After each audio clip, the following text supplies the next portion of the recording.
Bo'lajak turmush o'rtoq tanlashda nimalarga e'tibor berish kerak? Er-xotin versiyasi. Onasiga e'tibor berish kerak. U o'zbek xalqida bitta gap bor, onasini ko'rib qizini ol. Chunki qiz bolalarni onasidan tarbiya oladi, shuning uchun avvalambor onasini ko'rish kerak. Erkak kishining og'ir bosiqligiga e'tibor berish kerak.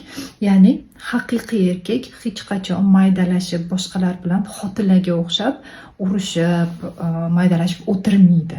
Og'ir bosiq bo'lib, diplomatichniy bo'ladi, konfliktlardan qochadi. Mana shu erkak bilan baxtli bo'lasiz.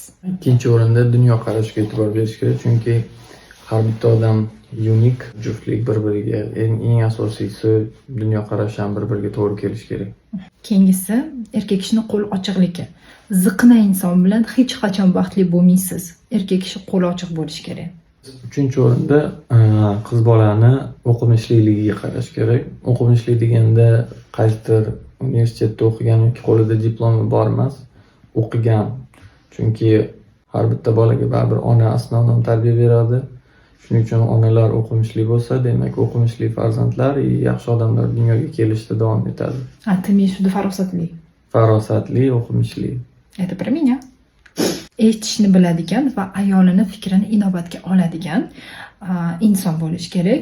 Har xil mavzularda bir-biri bilan gaplasha oladigan, politika bo'lsin, xoh biron bir yumor bo'lsin, xoh biron bir serial bo'lsin, bir-biri bilan fikr almashadigan bo'lish kerak.